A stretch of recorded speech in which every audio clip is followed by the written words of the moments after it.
హెబ్రీయులకు అపోస్తులైన పౌలు భక్తుడు హెబ్రీ సంఘానికి రాసిన పత్రిక, హెబ్రీయులకు రాసిన పత్రిక 11వ అధ్యాయము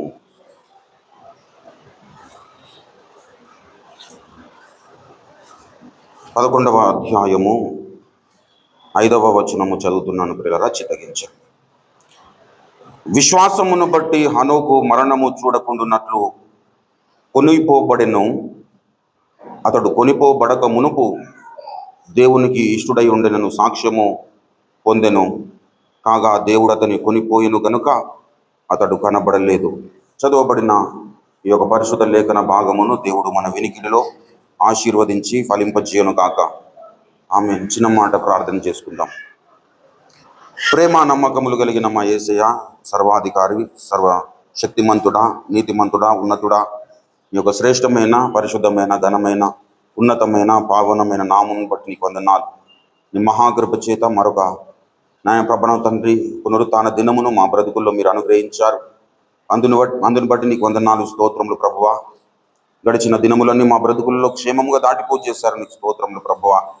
కరుణగల మా తండ్రి, ఇంతవరకు నిన్ను పాడి పొగిడి స్తుతించడానికి, ఆరాధించడానికి, నిన్ను మహింపరచడానికి, నిన్ను గణపరచడానికి మీరు ఇచ్చిన గొప్ప కృపలను బట్టి, ధన్యతను బట్టి, అవకాశం బట్టి, ఆయన సంఘముగా నిన్ను ఆరాధించడానికి మీరు ఇచ్చిన అనుకూలమైన పరిస్థితులను బట్టి నీకు వందనాలు, స్తోత్రములు ప్రభువా.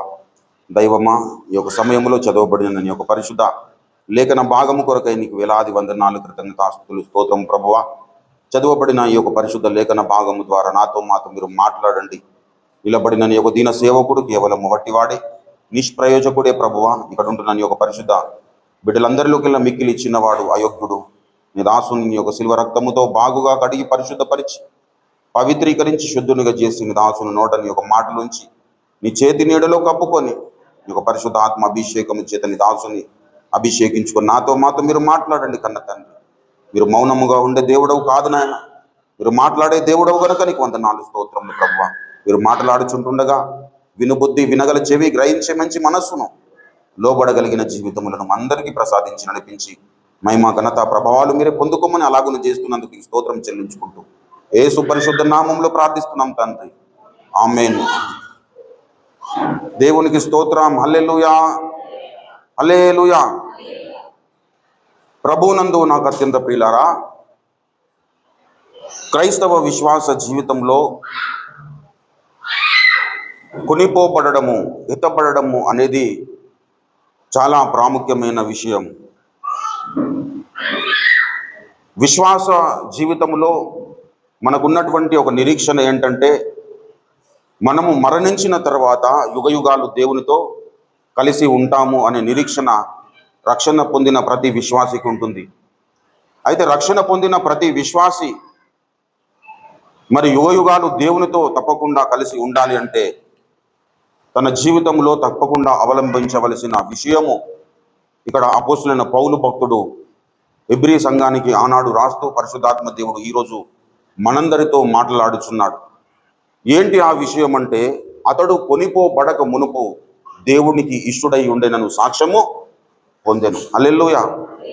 అతడు కొనిపోబడక మునుపు, కొనిపోబడుట అనగా ఎత్తబడుటకు సూచనగా ఉన్నది. హనోకు కొనిపోబడ్డాడు దేవునితో ఉండుటకు. మనము కొనిపోబడతాం దేవునితో ఉండడానికి. మనము కొనిపోబడాలి అంటే హనోకులాగా మనము కూడా దేవునికి ఇష్టలముగా తయారు కావాలి. రక్షణ పొందిన వారందరి జీవితములో దేవునికి ఇష్టలుగా ఉండేవారు ఉన్నారు, దేవునికి ఇష్టము లేని వారు కూడా ఉన్నారు. హనోకును ప్రత్యేకించి దేవుడు ఎందుకు ఆ మాటను లిఖించాడు అంటే, హనోకును గురించిన ఆ సాక్ష్యం ఎందుకు దేవుడు రాయించాడు అంటే, ప్రభునందు ప్రియులారా, ఎత్తబడాలని ఇష్టపడుతున్న ప్రతి ఒక్కరికి ఉండవలసిన అతి ప్రాముఖ్యమైన లక్షణమును తెలియపరచడానికి మరి అపోస్తులైన పౌలు భక్తుని ద్వారా మరి హనోకు యొక్క సాక్ష్యమును పలికించాడు దేవుడు. దేవుడి సమాజములో అందరూ దేవునికి ఇష్టలుగా లేరు ప్రియులారా.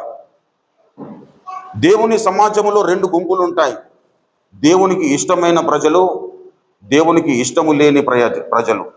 దేవునికి సంతోషము కలిగించే ప్రజలు, దేవునికి దుఃఖము కలిగించే ప్రజలు.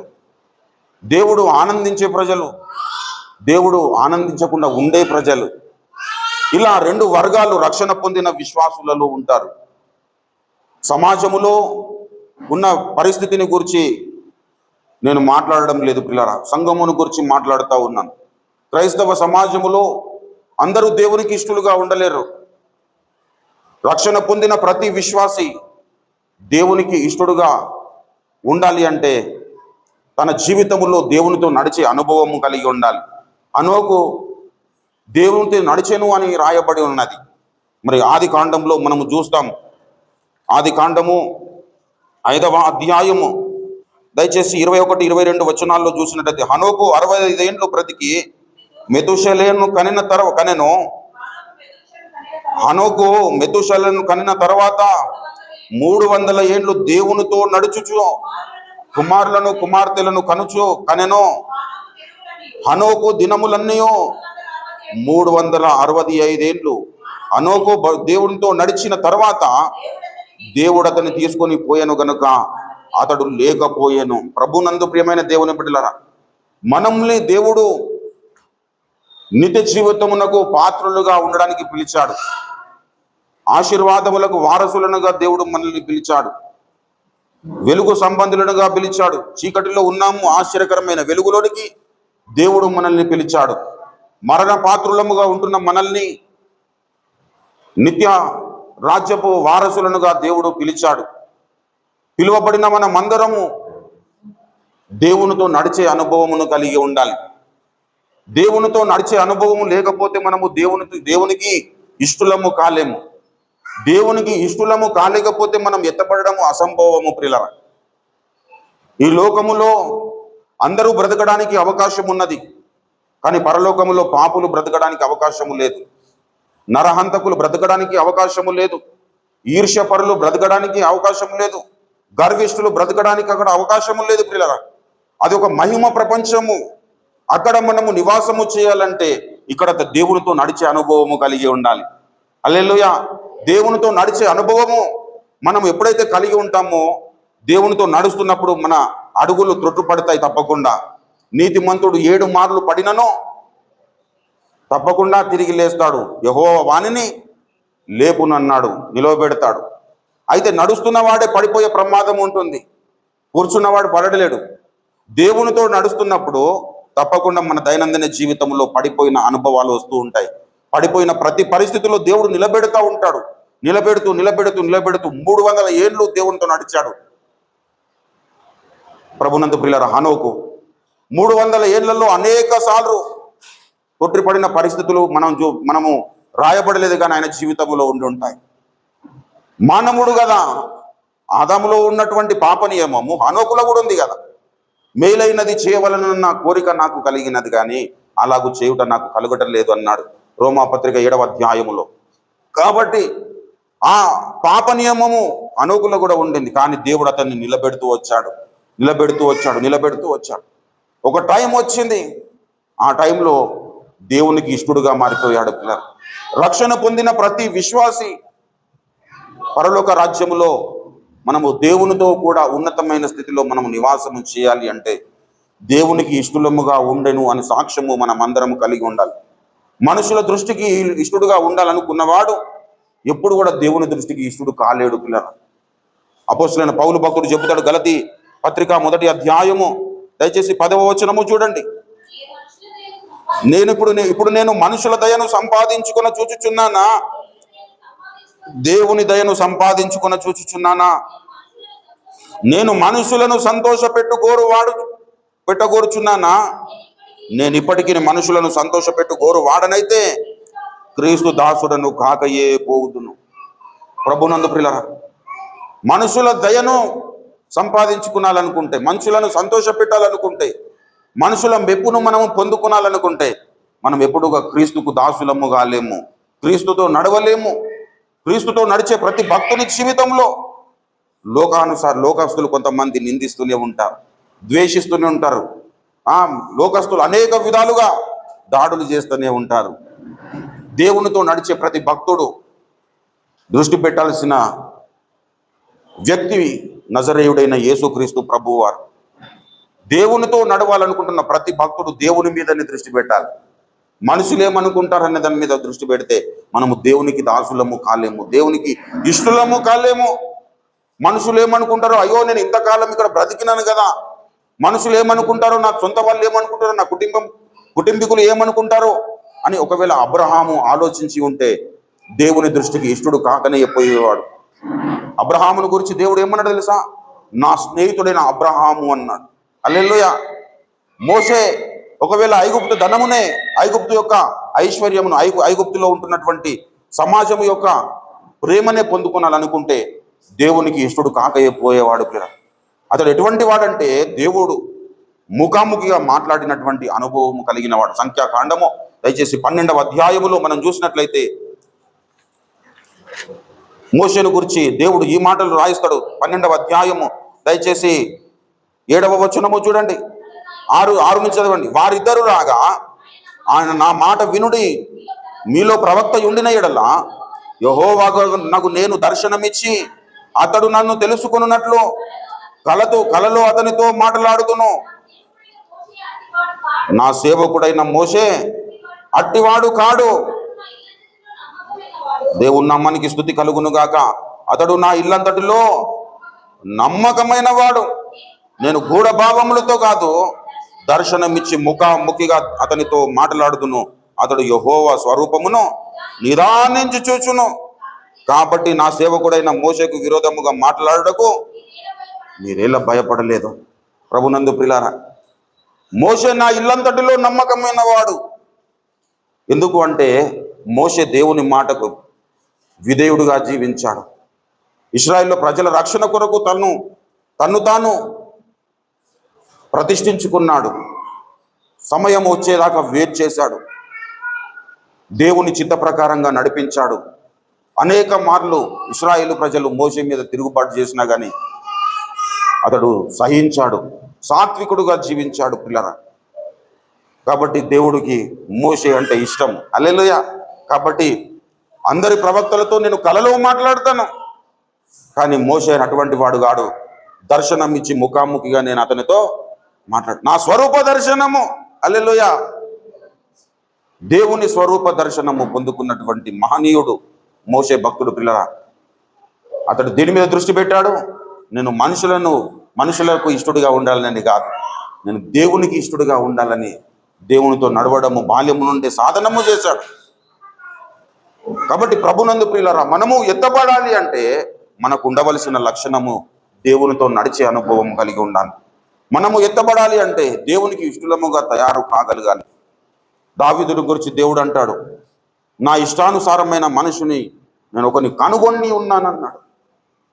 నా చిత్తానుసారమైన మనుష్యుడు, హల్లెలూయా, నా చిత్తానుసారమైన మనుషుడు ఒకని నేను కనుగొన్నానన్నాడు.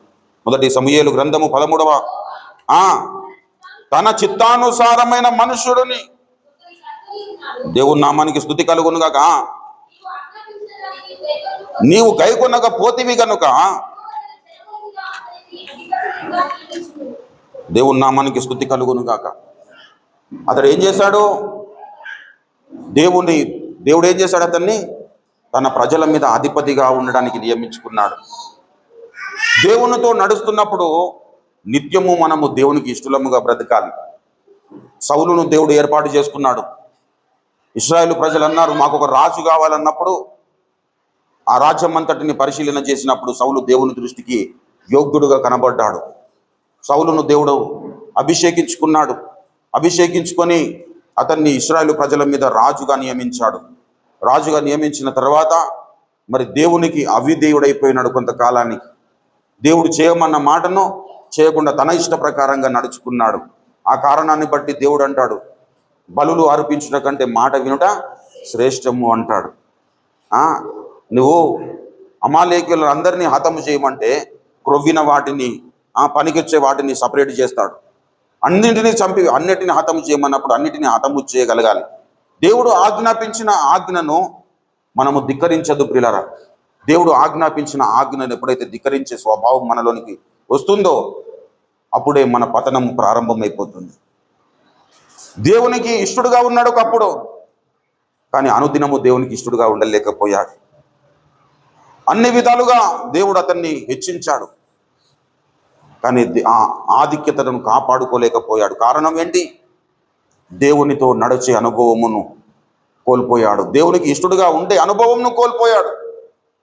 దేవునితో నడిచే ప్రతి భక్తుడు దేవునికి ఆయాసం కలిగిస్తున్న ప్రతి చోట మనం అక్కడ ఒక బ్రేక్ వేయాలి. ఆ పరిస్థితిని మన నుండి తొలగించుకోవాలి. నెక్స్ట్ స్టెప్ వేయాలి. అక్కడ దేవునికి ఆయాసకరమైనది ఏదైతున్నాయి అక్కడ మనకి అలా ప్రతి స్టెప్లో దేవునికి ఆయాసము కలిగించే ప్రతి పరిస్థితిని మనం ఎప్పుడైతే మన నుండి విసర్జిస్తూ ఉంటామో అప్పుడు దేవునికి ఇష్టలుగా మారుతూ ఉంటాం. హల్లెలూయా. చెడు స్వభావము మనము వదిలినంత వరకు మంచి స్వభావం మనము ధరించుకోవాలి. చెడు స్వభావం మన నుండి వెళ్ళిపోతూ ఉండాలి. అప్పుడు మంచి చేత మనము నింపబడుతూ ఉంటాం. ఒక కుండను తీసుకొని పోయేసి దాంట్లో మురికి నీరు ఉన్నాయనుకోండి, ఆ మురికి నీరును మనం ఎంత కాలము అది శుద్ధి అవుతుందేమో అని మనం ఎదురు చూస్తే అది ఏనాటికి కూడా శుద్ధి కాదు. అయితే తీసి పారవేసి దానికి అడిగి మళ్ళీ ఫ్రెష్ నీళ్ళు నింపాలి. లేదంటే ఒక ట్యాప్ కింద దారగా వెళుతున్న ట్యాప్ కింద దాన్ని తీసుకొచ్చి పెడితే దీంట్లో ఉంటున్న మురికి అంతా కొంచెం కొంచెం కొంచెం కొంచెం కొంచెం కొంచెం కొంతకాలానికి మొత్తం శుద్ధి చేపడుతుంది, క్లీన్ అయిపోతుంది, బయటకు వెళ్ళిపోతుంది. అలా క్రైస్తవ విశ్వాసులలో 2 కోవలకు చెందిన వాళ్ళు ఉంటారు. 2 లేదా 3 అనుకోండి. కొంతమంది వెంటనే దేవుని ఆజ్ఞకు లోబడే వాళ్ళు ఉంటారు. కొంతమంది కొంత ఆలస్యం చేసేవాళ్ళు ఉంటారు. కొంతమంది అలా దేవుని ఆజ్ఞను అవలంబిస్తున్నట్లుగానే కనబడుతూ దేవుని ఆజ్ఞలను అనుసరిస్తున్నట్లనే కనబడతారు, కానీ దేవుని చిత్తమునకు ఏమాత్రం లోబడని వాళ్ళు ఉంటారు. అటువంటి వ్యక్తే మరి ఒక యవనస్తుడు కనపడతాడు. ధనవంతుడైన యవనస్తుడు. లోపలంతా కల్మషం ఉన్నది, లోపలంతా వేరొక స్వభావం ఉన్నది. కానీ నరహత్య చేయదంటే నేను నరహత్య చేయట్లేదన్నాడు. వ్యభిచరించదంటే నేను వ్యభిచరించట్లేదన్నాడు. నిత్య జీవితంలో వారసుడని కావాలంటే నేనేం చేయాలి, పరలోక రాజ్యంలో నేను గొప్పవాడిని కావాలంటే ఏం చేయాలని అడుగుతాడు. అడిగిన తర్వాత నీవు వెళ్ళి నీ ఆస్తిని అంతటిని అమ్మి బీదలకేమో అప్పుడు వచ్చి నన్ను వెంబడించమన్నప్పుడు ఆ యవనస్తుడు మిగులు ఆస్తి గలవాడు కనుక వ్యసనపడుచు అక్కడి నుంచి వెళ్ళిపోయాడు. ప్రభునందు ప్రియులారా, అంటే ఈ కోవకు చెందిన వాళ్ళు కూడా ఉంటారు. క్రైస్తవ విశ్వాస జీవితం అనేది చాలా ఉన్నతమైనది. దానిని మనము దేవుని యొక్క అడుగుజాడల్లో నడుస్తూ మనము ప్రయాణం చేస్తే మనకు అది ఆశీర్వాదకరంగా మారుతుంది.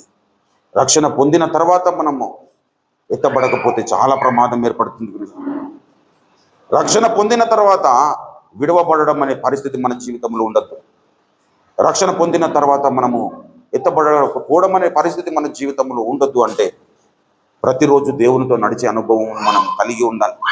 దేవుడు ఏం చెబుతున్నాడు దాని మీద మన దృష్టిని కేంద్రీకృతం చేయాలి. ఆ యవనస్తుని గురించి చూడండి, వాడు ఏ తప్పిదములు చేయలేదు.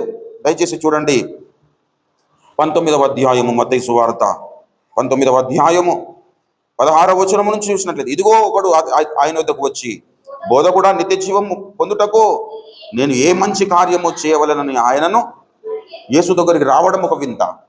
ఆ తర్వాత నేను యోగ్యునిగా ఉండాలంటే నేనేం చేయాలని అడగడం కూడా ఒక వింతైన ప్రశ్న. పిల్లలు దేవుని దగ్గరికి వచ్చాడంటే పాపముతో నిండిన వాడు దేవుని దగ్గరికి రాలేడు పిల్లలు. కానీ ఇతడు వచ్చాడు. ఎందుకో తనకు తాను నేను పాపిగా బ్రతకట్లేదు అని అనుకున్నాడు. దేవునికి ఇష్టంగా బ్రతుకుతున్నాను అనుకున్నాడు.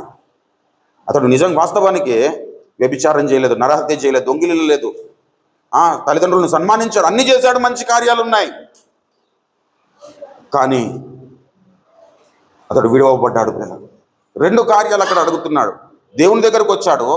వచ్చిన తర్వాత నిత్య జీవమును పొందుటకు నేనే మంచి కార్యము అంటే మంచి కార్యము చేయాలన్న ఆసక్తి కలిగిన వాడు ఆ యవనస్తుడు. ఆ తర్వాత చూడండి, అందుకు ఆయన మంచి కార్యమును గురించి నన్ను ఎందుకు అడుగుచున్నావు, మంచివాడు ఒకడే, నీవు జీవములో ప్రవేశింపగోరిన యెడల ఆజ్ఞలను గైకొనమని చెప్పాను. అతడు ఏ ఆజ్ఞను అడగగా యేసు, నరహత్య చేయవద్దు, వ్యభిచరింపవద్దు, దొంగిలవద్దు, అబద్ధ సాక్ష్యము పలుకవద్దు, తల్లిదండ్రులను సన్మానింపుము, నిన్ను వలె నీ పొరుగువాన్ని ప్రేమింపవలెను అనునవియే అని చెప్పాను.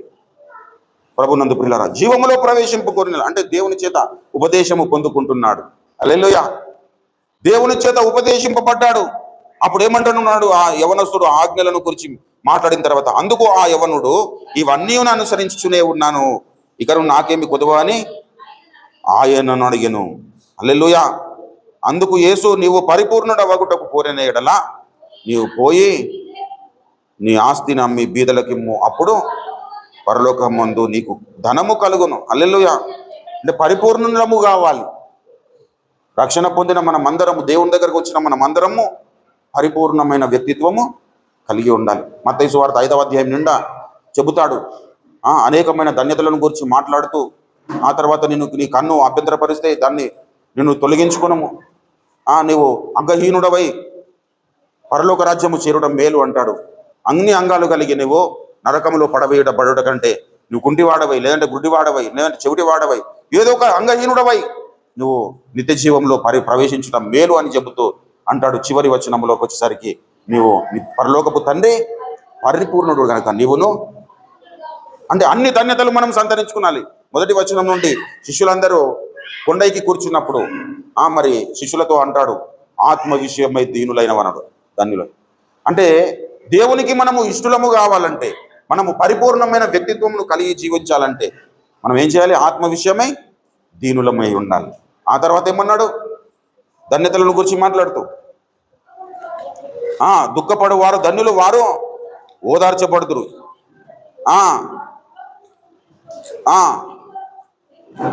ఇవన్నీ ధన్యతలను సమాధాన పరచువారు ధన్యులు అన్నాడు.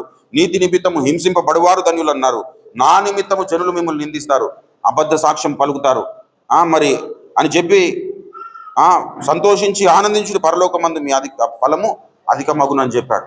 ఇవన్నీ ధన్యతలను సంపాదించుకుంటూ మన కాలును, మన చేతులను, మన చేతులను, మన హృదయమును, సమస్తమును మనము సరి చేసుకుంటూ పరిపూర్ణమైన వ్యక్తిత్వములోనికి మనం రావాలంటే యేసయ్య వైపు మన చూపు ఉండాలి పిల్లలు.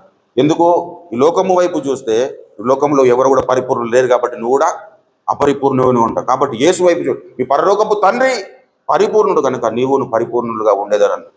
కాబట్టి ఆయనను చూడాలి, ఆయనను చూస్తూ నడవాలి. హల్లెలూయా. దేవుణ్ణి చూస్తూ నడవాలి. నేను క్రీస్తును పోలి నడుచుకొనిచున్నాను. హల్లెలూయా. నేను క్రీస్తును పోలి నడుచుకొనిచున్నాను ప్రకారము మీరు నన్ను పోలి నడుచుకోండి అన్నాడు. అలా ఎప్పుడైతే క్రీస్తును పోలి నడుచుకోగలుగుతామో క్రీస్తు స్వభావము మనలోకి వస్తుంది పిల్లరా. నేను ఇప్పుడే గెలిచితేనే అయినను, సంపూర్ణ స్థితి నొందితేనే అయినను నేను అతిశయించట లేదు అంటాడు పౌలున్న ప్రభునందు పిల్లరా. అంటే ఆయన ఏం చేశాడు? గెలిచాడు, సంపూర్ణ స్థితి పొందాడు. కానీ నేను అలా అనుకోవడం లేదు. రక్షణ జీవితములో అనుదినము మనము దేవునితో నడుస్తున్నప్పుడు ఎక్కడెక్కడనైతే మనము తప్పిపోయిన పరిస్థితి ఉందో అక్కడ మనం సరి చేసుకుంటూ ముందుకు సాగాలి. అక్కడనే ఆగిపోవద్దు పిల్లలు.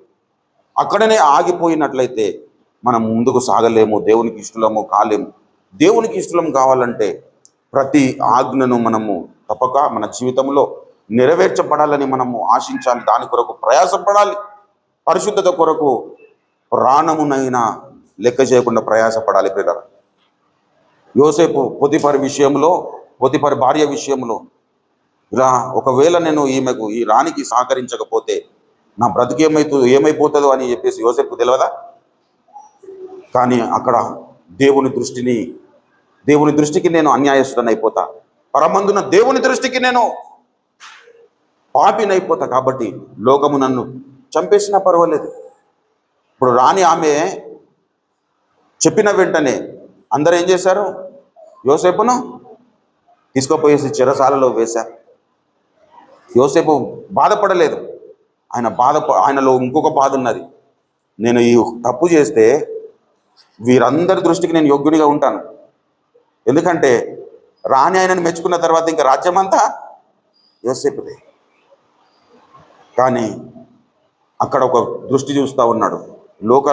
లోకమంతా నన్ను ద్వేషించిన పర్వాలేదు, లోకమంతా నన్ను చెడుగా అనుకున్న పర్వాలేదు, లోకమంతా నన్ను చీదరించిన పర్వాలేదు, కానీ నా దేవుని దృష్టికి నేను పాపం చేసిన వాడునుగా ఉండొద్దనుకున్నాడు. కాబట్టి చెరసాలలో వేసిన పర్వాలేదు అనుకున్నాడు, ప్రాణం పోయినా పర్వాలేదు అనుకున్నాడు. అక్కడి నుండి తన వస్త్రంను విడిచిపెట్టేసి వెళ్ళిపోయాడు. అటువంటి పరిశుద్ధత సాధన చేయాలి. అటువంటి వారు దేవునికి ఇష్టలుగా మారిపోతారు.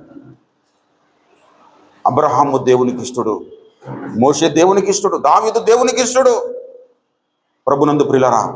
అదేవిధంగా కాలేబు దేవునికి ఇష్టడు. హల్లెలూయా. యెహోషువ గ్రంథము దయచేసి చూడండి. యెహోషువ గ్రంథము దయచేసి 14వ అధ్యాయము 6వ వచనము చూడండి.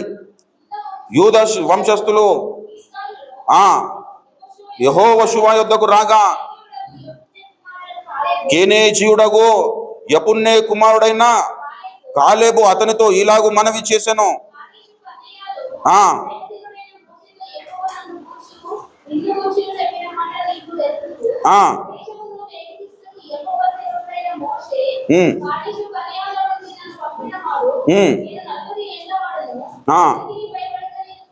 ఎవనికి భయపడక నేను చూచినది చూచినట్టుగా అతనికి వర్తమానము తెచ్చి తిని, నాతో కూడా బయలుదేరి వచ్చిన నా సహోదరులు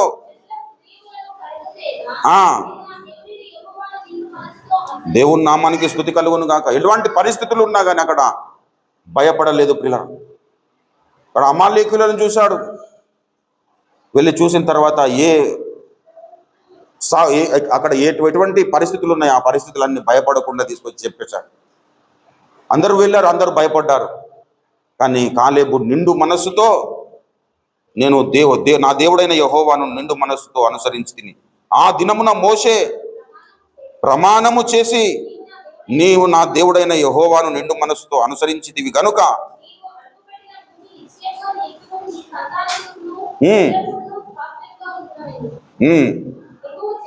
యెహోవా చెప్పినట్లు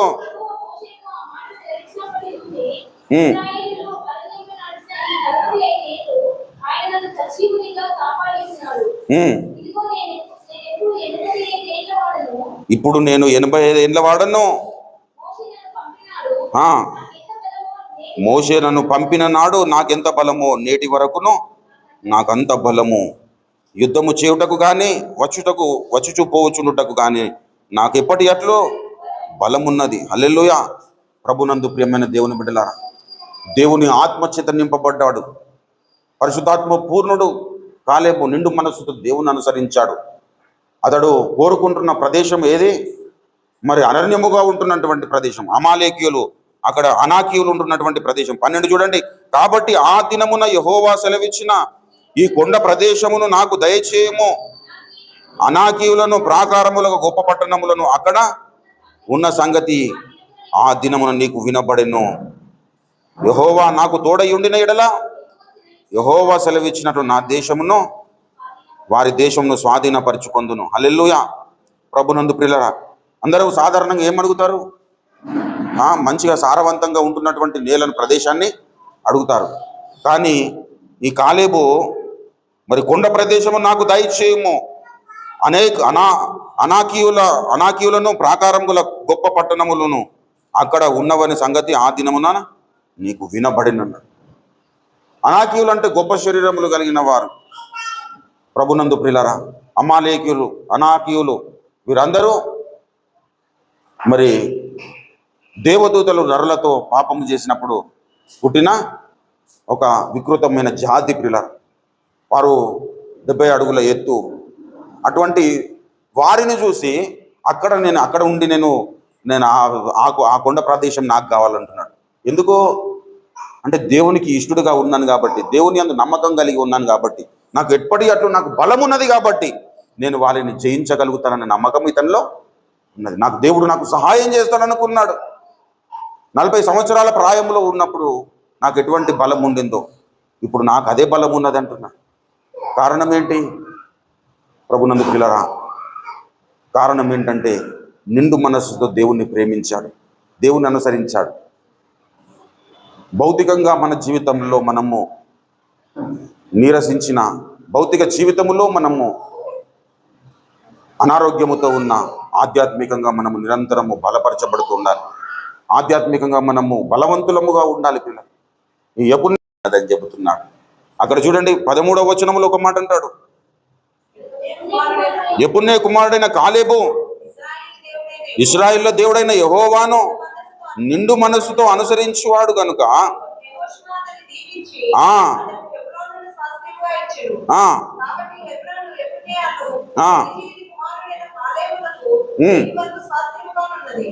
దేవుని నామానికి స్తుతి కలుగును గాక. అతన్ని దీవించి అతనికి హెబ్రోనును స్వాస్థ్యముగా ఇచ్చెను. అతడు దీవింపబడ్డాడు. ఎవరి చేత? యెహోషువ చేత దీవింపబడ్డాడు. ఎందుకు? కారణం ఏంటంటే దేవుని నిండు మనసుతో అనుసరించాడు. మనము దేవుణ్ణి ఎప్పుడైతే దేవునికి ఇష్టలముగా జీవించాలని, దేవుని సంతోష పెట్టాలని, దేవుని దృష్టికి మనము మెప్పు పొందుకోవాలని ఎప్పుడైతే మనము ప్రయాసపడుతూ దేవునితో నడుస్తుంటామో అప్పుడు అన్ని విషయములో దేవుడు మనల్ని ఆశీర్వదిస్తూ వస్తాడు. హల్లెలూయా. కాలేబు నిండు మనసుతో అనుసరించిన కారణాన్ని బట్టి అతన్ని దీవించి హెబ్రోనును అతనికి స్వాస్థ్యముగా దేవుడిచ్చాడు. కాబట్టి మన జీవితంలో మనము దేవునికి ఇష్టలముగా మారాలంటే దేవునితో అడుగులు కడిపి నడిచే అనుభవం మనకు ఉండాలి. హల్లెలూయా. హనోకులాగా మనము మారాలి. దేవునితో అనుదినము నడవాలి. కొంతకాలం నడిచి మధ్యలో విడిచిపెట్టే ప్రమాదము ఈ లోకములో ఉంటుండగా మనకు ఉంటుంది పిల్ల. కానీ ఆ పరిస్థితిని మనం ఎప్పుడు కూడా మన జీవితంలో స్వతంత్రింపజేసే విధంగా మన జీవితాలు ఉండదు. ప్రతి పరిస్థితిలో దేవునితో నడిచే అనుభవం ఉండాలి. దావీదు భక్తుడు ప్రతి చోట దేవునితో నడిచాడు. ఆయన సాక్ష్యం ఇస్తూ మరి 23వ కీర్తనలో పాట రాస్తాడు. ఏమని? గాఢాంధకార లోయాలయంలో పడియుండి నేను సంచారించినను, గాఢాంధకార లోయాలయంలో పడియుండి నేను సంచారించినను, తోడైయుందువు నీ తొడ్డు కర్ర, తోడైయుందువు దండముతోని వాదారించెదవు, దండముతోని వాదారించెదవు. నీవే యెహోవా నా కాపరివి, నీవే యెహోవా నా కాపరివి, నాకేమి కొదువా లేదిలలోన, నాకేమి కొదువా లేదిలలోన. దేవుడే నాకు కాపరిగా ఉన్నాడు. ఇంకా నేను గాఢాంధకారపు లోయలు ఉన్నా, 139వ సంకీర్తన అంటారు కదా, నేను రెక్కలు కట్టుకొని సముద్ర దిగంతములలో నివాసం చేసిన, అక్కడ నీవు నాకు తోడై ఉన్నావు అంటాడు. దయచేసి చూడండి 139వ సంకీర్తన, 139వ సంకీర్తన 9వ వచనము చూడండి. నేను వేకువ రెక్కలు కట్టుకొని సముద్ర దిగంతములలో నివసించినను, అక్కడను నీ చేయి నన్ను నడిపించును, నీ కుడి చేయి నన్ను పట్టుకొను. హల్లెలూయా. ఇప్పుడు దావీదు భక్తుడు ఏమంటున్నాడు? అక్కడ నన్ను నువ్వు నడిపిస్తావు, నీ కుడి చేయి నన్ను పట్టు. ఇప్పుడు హనోకు దేవునితో నడుస్తున్నప్పుడు హనోకును కూడా దేవుడు పట్టుకున్నాడు. హల్లెలూయా. హనోకు దేవునితో నడిచాడు. ఎక్కడ? ప్రతి పరిస్థితుల్లో దేవునితో నడిచాడు. ప్రతి పరిస్థితుల్లో దేవుడు అతన్ని పట్టుకున్నాడు. హల్లెలూయా. నీ చేతితో నన్ను పట్టుకో, నీ ఆత్మతో నన్ను నడుపు, శిల్పి చేతిలో శిలను నేను, అనుక్షణము నన్ను చెక్కుము, శిల్పి చేతిలో శిలను నేను, అనుక్షణము నన్ను చెక్కుము. ఘోర పాపిని నేను తండ్రి, పాపభూమిలో పడి ఉంటిని, లేవనెత్తుము శుద్ధి చేయుము, పొందనిమ్ము నీదు ప్రేమను, లేవనెత్తుము శుద్ధి చేయుము, పొందనిమ్ము నీదు ప్రేమ. దేవుని ప్రేమను మనము పొందాలి అంటే ప్రభునందు ప్రియులారా, లేవనెత్తుము ప్రభు అని మనం ప్రార్థన చేయాలి. నీతిమంతుడు 7 మారులు పడినను వాడు తిరిగి లేచును అన్నాడు. అంటే లేవాలన్న ఆశ ఇతనిలో ఉన్నది కాబట్టి దేవుడు తప్పకుండా లేపుతాడు. కొంతమంది లేవాలన్న ఆశ ఉండదు, బురదలోనికి పందిపోయినట్టు. ఇంకా అట్లుండదు ప్రియులారా. రక్షణ పొందిన మనం అందరము పడిపోయిన చోట నుండి లేచి అనుభవంలోకి రావాలి. రావేనేల్ గారు అంటారు, ఆయన ఏంటంటే, నువ్వు దేవునితో పరిగెత్తు, లేదంటే నడువు, లేదంటే కనీసం పాకనన్న పాకు, ఉన్న చోటని మాత్రం దేవునితో మనం అలా ప్రయత్నం చేయాలి. నీకు నడవడం రావట్లేదా? కనీసం ఆయనతో పాకడానికైనా ఇష్టపడు. తప్పకుండా దేవుడు నిన్ను తప్పకుండా నిలబెడతాడు. హల్లెలూయా. ఆ పాలు తాగే అనుభవం గురించి మాట్లాడతాడు కదా అపోస్తలుడైన పౌలు భక్తుడు ఎబ్రీ సంఘానికి రాస్తూ. దయచేసి చూడండి, ఎబ్రీ పత్రిక 4వ అధ్యాయము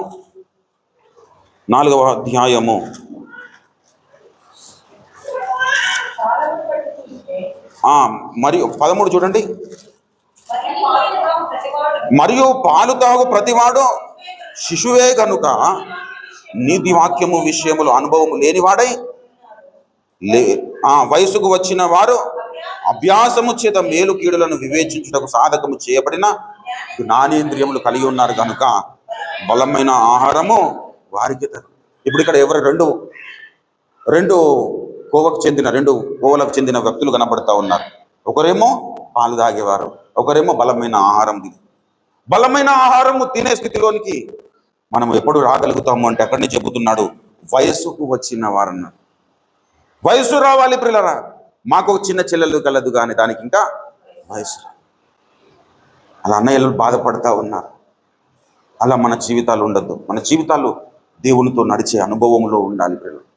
ఎక్కడ కూడా బ్రేక్ ఉండద్దు ప్రియులారా. ఎక్కడ కూడా బ్రేక్ ఉండద్దు. దేవునితో నడుస్తున్నప్పుడు నువ్వు తప్పిపోయే ప్రమాదం కూడా ఉంటుంది. దేవునితో నడుస్తున్నప్పుడు నువ్వు పడిపోయే ప్రమాదం ఉంటుంది. దేవునితో నడుపుస్తున్నావు అని కొన్నిసార్లు నువ్వు తొట్టుపడే ప్రమాదం ఉంటుంది. దావీదు భక్తుడు అంటాడు 119వ కీర్తన చివరి వచనములో, తప్పిపోయిన గొర్రె వలె నేను త్రోవ విడిచి తిరిగి తిని నీ సేవకుని వెతికి పట్టుకోను, ఎందుకనగా నేను నీ ఆజ్ఞలను మరచువాడను కాను. మనము మరచువారము కాము. కాబట్టి దేవునితో కనెక్టివిటీ అనేది మనము కోల్పోకుండా మనం జాగ్రత్త పడాలి. నువ్వు రాకడలో ఎత్తబడాలంటే తప్పకుండా దేవునితో నడిచే అనుభవం ఉండాలి. దేవునితో నడిచే అనుభవముతో పాటు దేవునికి ఇష్టడుగా ఉండిన సాక్ష్యము అనోకు పొందినట్లుగా మనం పొందినట్లయితేనే తప్పకుండా మనము ఎత్తబడతాం పిల్లరా. అంతే మాత్రమే కాదు, రానున్న దినాల్లో ఒక క్రూర మృగము రాబోతుంది. ఆ క్రూర మృగమునకు దాని ప్రతిమకు మొక్కని గుంపులో మనం ఉండాలి. ప్రకటన గ్రంథము 15వ అధ్యాయం దయచేసి 2వ వచనములో చూడండి. ప్రకటన గ్రంథము 15వ అధ్యాయం. మరియు అగ్నితో కలిసి ఉన్నటువంటి స్ఫటికము సముద్రము వంటిది ఒకటి నేను చూచి తిని, ఆ క్రూర మృగమునకు దాని ప్రతిమకును గాని దాని పేరు గల సంఖ్యకు లోబడక వేటిని జయించిన వారు క్రూర మృగమును దాని ప్రతిమను దాని పేరు గల సంఖ్య దాని సంఖ్యకు లోబడక వాటిని జయించిన వారు. హల్లెలూయా. ఈ మూడిటిని మనము జయించాలి. అప్పుడు ఏం చేస్తాము? ఆ స్ఫటికపు సముద్రము వద్ద దేవుని వీణెలు గలవారై మరి ఆ సముద్రము యొద్ద నిలిచి ఉండుట చూచి తిని అన్నాడు. ఆ గుంపులోనికి మనం వెళ్ళాలి. హల్లెలూయా. రక్షణ పొందిన మనం అందరము ప్రభునందు ప్రియులారా ఈ గుంపులోనికి రావాలి. ఈ గుంపులోనికి రావాలి అంటే దేవునితో నడవాలి. దేవునితో నడుస్తున్నప్పుడు దేవుడు నిన్ను నిలబెడతాడు. దేవుడు నిన్ను బలవంతునిగా చేస్తాడు. నీతి వాక్యము విషయంలో నిన్ను అనుభవము కలిగిన స్థితిలోనికి నడిపిస్తాడు. అప్పుడు నీవు బలమైన ఆహారం తినగలుగుతావు. నువ్వు బలవంతునివి కాగలుగుతావు. దేవుని యొక్క ఆత్మచేత నింపబడతావు. దేవుని ఆత్మచేత నింపబడ్డప్పుడు నీకు వయస్సుతో సంబంధం లేకుండా నీవు దేవుని పనిని చేయగలుగుతావు. ఈ లోకములో బ్రతికిన ప్రతి దేవునికి ఇష్టలుగా జీవించిన ప్రతి వ్యక్తి వయసుతో సంబంధం లేకుండా సేవలు చేశారు. హల్లెలూయా. వయసుతో సంబంధం లేకుండా అనేకమైన గొప్ప కార్యాలు చేశారు పిల్లలు. వారి వయసులో ఉన్నప్పుడు కంటే కూడా వారు భౌతికంగా వారు ముసలి అయిపోయినప్పుడే ఇంకా ఎక్కువ కార్యాలు లోకంలో దేవుని కొరకు చేశారు. కారణం ఏంటంటే వారు దినదినము నూతన పరచబడుతూ ఉన్నారు. హల్లెలూయా.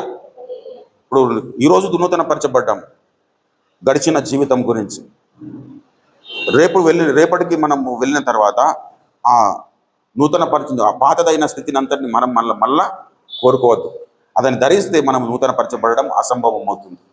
చాలామంది ఏం చేస్తారంటే దేవుని సన్నిధానానికి వచ్చిన తర్వాత దేవుని వాక్యముతో మాట్లాడినప్పుడు గద్దించినప్పుడు ఇంకా బ్రతుకును సరి చేసుకోవడానికి ఇంకా నాకు దిక్కేది లేదు యేసయ్యా దయతో నన్ను క్షమించండి, నీ రక్తముతో నన్ను కడగని ప్రార్థన చేస్తారు, ఒప్పుకుంటారు.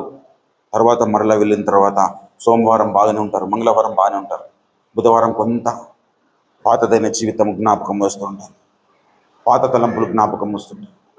వాటిని అన్నింటినీ వేర్లతో కూడా పెకిలించి వేసిన అనుభవము కలిగి ఉన్నప్పుడే మన జీవితంలో దేవునితో నడవగలుగుతాం ప్రియ. హల్లెలూయా. పాతదైన పులిపిండిని దాన్ని తీసి పారవేయమన్నాడు. ఎందుకు? క్రొత్త ముద్ద అగుటకై పాతదైన పులిపిండిని తీసి పారవేయుడి అన్నాడు. కాబట్టి పాతదైన దాన్ని మనము తీసి పారవేయాలి. అదేవిధంగా కొలస్సీ పత్రిక 3వ అధ్యాయంలో చెబుతాడు, మనం ఎలాంటి పరిస్థితిని మనము కలిగి ఉండాలంటే, కొలస్సీ పత్రిక 3వ అధ్యాయము దయచేసి 3వ అధ్యాయము ఏలయనగా ప్రాచీన స్వభావం 10వ వచనము, ప్రాచీన స్వభావం దాని క్రియలతో కూడా పరిత్యజించి. ప్రాచీన స్వభావం అంటే రక్షణ పొందడానికి ముందుగా మనకున్నటువంటి స్వభావము, దాని క్రియలతో కూడా మనం ఏం చేయాలి? పరిత్యజించాలి. ఒక విడాకులు తీసుకున్నాను దాన్ని, తీసుకున్న తర్వాత ఏమంటున్నాడు?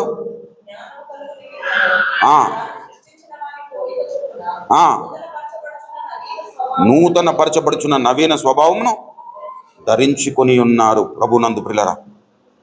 కాబట్టి నూతన పరచబడుచున్న నవీన స్వభావమును మనము నిరంతరము ధరించుకుంటూ సాధన చేస్తూ మనం ఎప్పుడైతే దేవునితో నడుస్తామో అప్పుడు తప్పకుండా లోకము మనకు వేరే రకంగా కనబడుతుంది.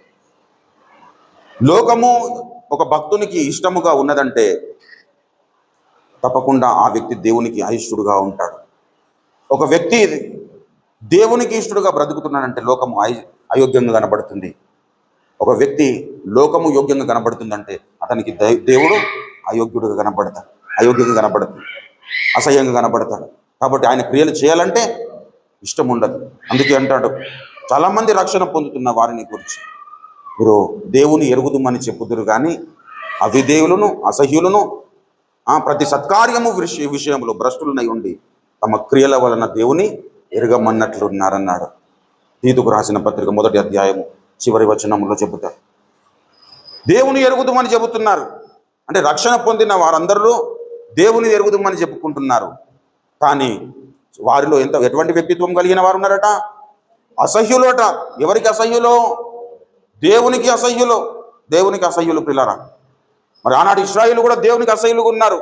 చూడండి, 1 కొరింథీ పత్రిక 10వ అధ్యాయము దయచేసి 5వ వచనం చూడండి. అయితే వారిలో ఎక్కువ మంది దేవునికి ఇష్టలుగా ఉండకపోయిరి గనుక అరణ్యమందు వారు సంహరింపబడ్డారు. కనాను నుండి ప్రయాణం చేశారు, బయటకు వచ్చారు. కానీ కనానుకు చేరిన వారు మాత్రం 2 పిల్లలు. కానీ దేవుడు అందరికీ ఆహారం ఇచ్చాడు, అందరికీ జీవజలములను ఇచ్చాడు. చూడండి దయచేసి, అందరూ 2వ వచనం చూడండి. అందరూ మోషను బట్టి మేఘములోను సముద్రంలోను బాప్తిస్మము పొందిరి. అందరూ ఆత్మ సంబంధమైన ఒకే ఆహారమును కానీ కనాను చేరలేకపోయారు. ఒకే ఆహారము భుజించారు కానీ కనాను చేరలేకపోయారు. ఒకే పానీయం చేశారట. చూడండి, అందరూ ఆత్మ సంబంధమైన ఒకే ఆహారమును భుజించిరి, అందరూ ఆత్మ సంబంధమైన ఒకే పానము చేసిరి. ఏలయనగా తమ్మును వెంబడించిన ఆత్మ సంబంధమైన బండలోనిది త్రాగిరి. ఆ బండ క్రీస్తే. అయితే వారిలో ఎక్కువ మంది ఆయనకు ఇష్టలుగా ఉండకపోయింది. నా రక్షణ పొందినం అనుకుంటే ఆ అందరినీ దేవుడు పోషిస్తూనే ఉంటాడు. కానీ కనానులోనికి చేరేవారు మాత్రము, ఆ స్ఫటికపు సముద్రం యొద్ద దేవుని వీణలు కలిగి ఉండేవారు మాత్రము ఆ ప్రతిమకు, ఆ క్రూర మృగమునకు మొక్కని వారు, దాని సంఖ్యకు లోబడిన వారు, దాని ప్రతిమకు మొక్కని వారు ఎవరైతే ఉంటారో వారే దేవుని వీణలు గల వారై ఉంటారు. పాపులకు చోటు లేదు పరలోకమునందు, అందుకే మార్పు చెందు మరణానికి ముందు. చిన్న పెద్ద తేడా లేదు మరణానికి, చిన్న పెద్ద తేడా లేదు మరణానికి. కుల మతాలు అక్కరగావు శ్మశానానికి, కుల మతాలు అక్కరగావు శ్మశానానికి. ఈ జీవితం విలువైనది, నరులారా రండని సెలవైనది, దేవుడు సెలవైనది. పాపులకు చోటు లేదు పరలోకమునందు, అందుకే మార్పు చెందు మరణానికి ముందు. మనము మార్పు చెందాలి పిల్ల. దినదినము నూతన పరచబడుతుండాలి. నూతన పరచబడాలంటే ప్రాచీన స్వభావము దాని క్రియలతో కూడా పరిత్యజించిన అనుభవము మన జీవితంలో మనం కలిగి ఉండాలి. ప్రాచీన స్వభావంను ధరించుకొని మనము నూతనత్వమును సంతరించుకోవడం అసంభవము. అలా చేయడము అసలు సాధ్యపడదు పిల్లలు. కాబట్టి దేవుని ఎరుగుదుమా, అది క్రియలతో కూడా ఆయన ఎరగాలి. హల్లెలూయా. దేవునికి అసహ్యులు, అవిధేయులు, ప్రతి సత్కార్యము విషయములో భ్రష్టులునై ఉండి తమ క్రియల వలన ఆయనను ఎరుగమన్నట్లున్నారు అన్నారు. ఎవరిని గురించి మాట్లాడుతున్నాడు? దేవునికి అసహ్యులుగా ఉంటున్న వారిని గురించి. దేవునికి అవిధేయులుగా ఉంటున్నారు వీరు. రక్షణ పొందిన వారే. ప్రారంభంలో ఏం చెప్పాను? రక్షణ పొందిన వారిలో 2 కోవలకు చెందిన వ్యక్తిత్వములు. అంటే దేవునికి రక్షణ పొందారు, కానీ దేవునికి ఇష్టలుగా ఉండేవారు కొంతమంది, అయితే దేవునికి అయిష్టులుగా ఉండేవాళ్ళు కొంతమంది. అయితే ఇంకొక విషయం ఏంటంటే, దేవునికి అయిష్టులుగా ఉండేవాళ్ళే ఎక్కువ మంది పిల్లలు. దేవునికి ఇష్టలుగా ఉండేవారు కొంత సంఖ్య మాత్రమే. కనాను నుండి ఐగుప్తు నుండి బయలుదేరిన వారు లక్షల కొలది బయలుదేరారు, కానీ కనానుకు చేరినది మాత్రం 2. ప్రభునందు ప్రియులరా, ఆ 2లో నీవు నేను మనం ఉండాలి. హల్లెలూయా. అలా ఉండాలి అంటే హనోకులాగా దేవునితో నడిచే అనుభవం ప్రతిరోజు కలిగి ఉండాలి. హనోకు ఏ విధంగానైతే దేవునికి ఇష్టడుగా మారిపోయాడో అలా మనము మారాలి. దావీదు భక్తుడు అంటాడు కదా, నేను సముద్ర దిగంతంలో రెక్కలు కట్టుకొని అక్కడికి వెళ్ళినాను, అక్కడ నీవు నన్ను రక్షించేదు, నీ చేయి నాకు తోడుగా. ప్రతి బలహీన పరిస్థితుల్లో కూడా దేవుని సహాయంను కోరుకుంటూ ఉండాలి. దేవుని మీద ఆధారపడాలి, దేవుని నమ్మాలి. నిరీక్షణ లేని పరిస్థితుల్లో కూడా దేవుని మీద ఆధారపడాలి. అటువంటి వ్యక్తులను దేవుడు ఎత్తబడే గుంపులో చేర్చుకుంటాడు పిల్లలు. హల్లెలూయా. ఏదో అద్భుతాల కొరకు, స్వస్థతల కొరకు, ఉద్యోగం కొరకు, పెళ్లి కొరకు దేవుని అనుసరిస్తే ప్రయోజనం లేదు. మా బంధువులలో మొన్న చిన్నప్పటి నుంచి మేము చాలాసార్లు స్వార్థ చెప్పినా కానీ వెళ్ళలేదు. మొన్న అమ్మాయి బాప్తిస్మం తీసుకుని, ఎందుకంటే పెళ్లి చేయమన్నారు సిఎస్ఐ చర్చిలో. బాగా కోపం వచ్చింది, కానీ సరేలే తర్వాత నన్ను తెలుసుకుంటారు అని అనుకున్నాను. అట్లా అంటే పెళ్లి కోసము బాప్తిస్మాలు తీసుకోవడం, దేవుడు ఏదో అద్భుతములు చేసిండని బాప్తిస్మాలు తీసుకోవడం. వీళ్ళందరూ దేవునికి ఇష్టలుగా ఉండరు పిల్లలు. ఆ కుమారుడు ఆ యవనస్తుడు ఏం చేశాడు? నీ ఆస్తిని అమ్మి బీదలకేమో, అప్పుడు పరలోక రాజ్యములో నీ ధనము ఎక్కువగు నానన్నగానే అతడు మిగుల ఆస్తి ఇవ్వగలవాడు కనుక వ్యసనపడుచు. దేవుని విడిచిపెట్టేవారు అనేకులు ప్రియులరా. యేసయ్య కూడా మరి ఒక రెట్టనెత్తుకొని కృతజ్ఞతాస్తుతులు చెల్లించి ఇది నా శరీరము అని శిష్యులకు ఇచ్చినప్పుడు, అక్కడ ఉంటున్న జన సమూహంకి ఇచ్చినప్పుడు ఆయన అన్నాడు, మీరు నా శరీరము తిని నా రక్తం త్రాగితే తప్ప నిత్య జీవంలోనికి ప్రవేశించారని చెప్పినప్పుడు యోహాను సువార్త 6వ అధ్యాయంలో చెబుతాడు. అక్కడ చెప్పిన వెంటనే చాలామంది ఈయన తన శరీరం ఎలా తిననిస్తాడు, తన రక్తం ఎలా త్రాగనిస్తారు అని చెప్పేసి వ్యసన పడుచు ఇంకా అక్కడి నుంచి వెళ్ళిపోయారంటే మరలా ఆయనను వెంబడించలేరు. చూడండి, యోహాను సువార్త 6వ అధ్యాయము 6వ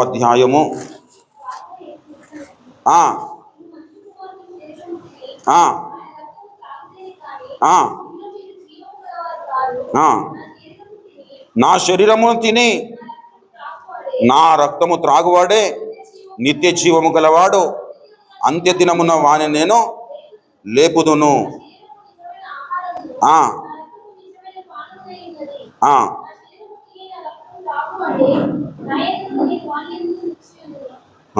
ఈ మాటలు చెప్పిన తర్వాత చాలా మంది ఏం చేశారు? 60వ వచనం చూడండి. ఆయన శిష్యులు అనేకులు ఈ మాట విని, ఇది కఠినమైన మాట, ఇది ఎవడు వినవగలడని చెప్పుకొనిరి. యేసు తన శిష్యులలో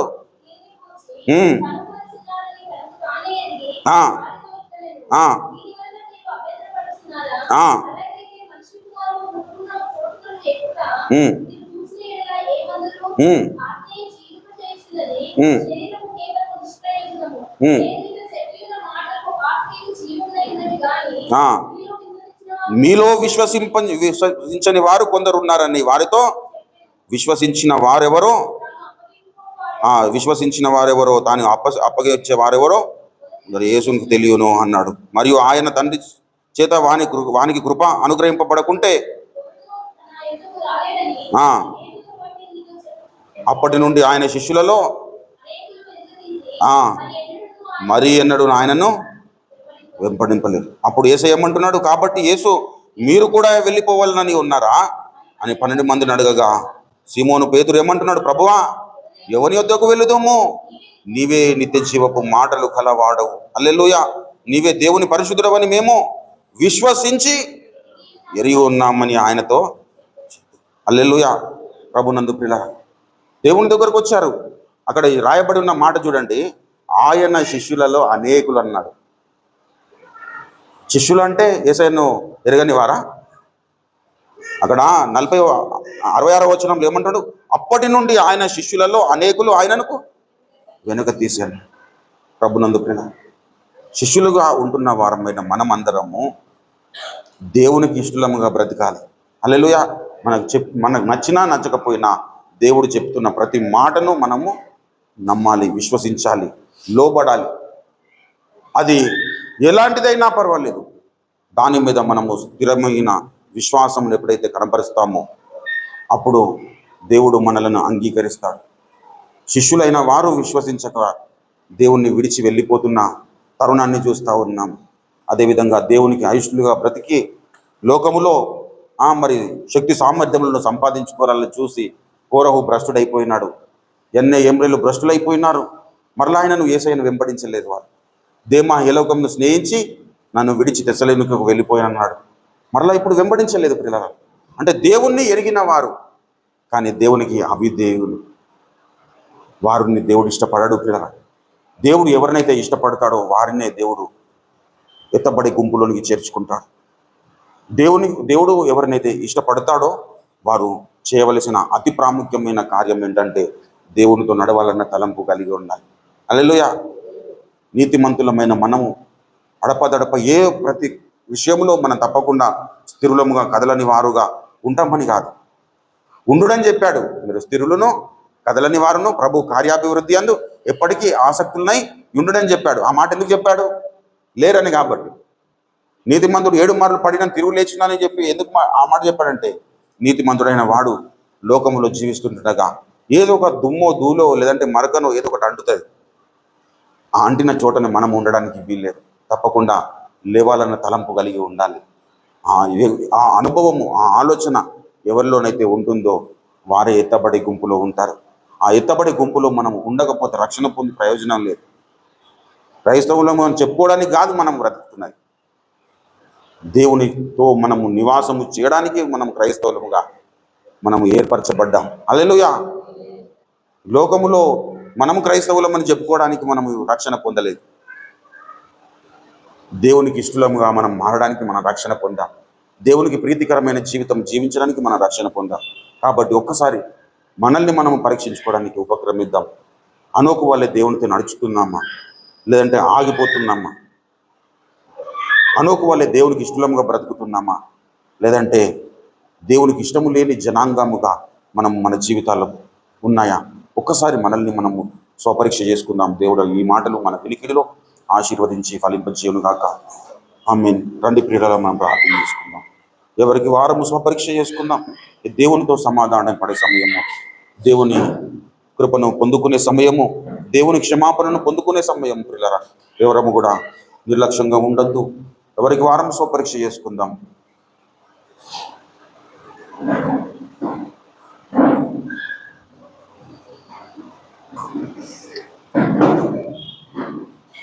దేవునితో మన జీవితం ఎలా ఉంది? రక్షణ పొందిన మన జీవితాలు ఎలా ఉన్నాయి? ఆయన కోరుకునే విధంగా మన బ్రతుకులు ఉన్నాయా? ఆయన ఇష్టపడే విధంగా మన బ్రతుకులు ఉన్నాయా? ఆయన నమ్మకమైన నా మంచి కుమారుడా, నాకు మంచి కుమార్తె అని ఆయన చెప్పగలిగిన స్థితిలో మన జీవితాలు ఉన్నాయా? ఒకసారి మనల్ని మనం స్వపరీక్ష చేసుకుందాం. ఇది స్వపరీక్ష సమయము, దేవునితో సమాధాన పడే సమయము. మనం ఎలా నడుస్తున్నాం? దేవునితో ఎలా ఉంది మన ప్రార్థన జీవితం? ఎలా ఉంది మన పరిశుద్ధత? ఎలా ఉంటుంది మన నిరీక్షణ? ఎలా ఉంది మన విశ్వాసం? ఎలా ఉంది? విశ్వాసులముగా ఉంటున్నామా? అవిశ్వాసులముగా ఉంటున్నామా? మిమ్మల్ని మీరే పరీక్షించుకోండి అన్నాడు. విశ్వాసులైన వారితో మాట్లాడుతూ మీరు మీ యందు విశ్వాసం ఉన్నదో లేదో మిమ్మల్ని మీరే పరీక్షించుకోమన్నాడు.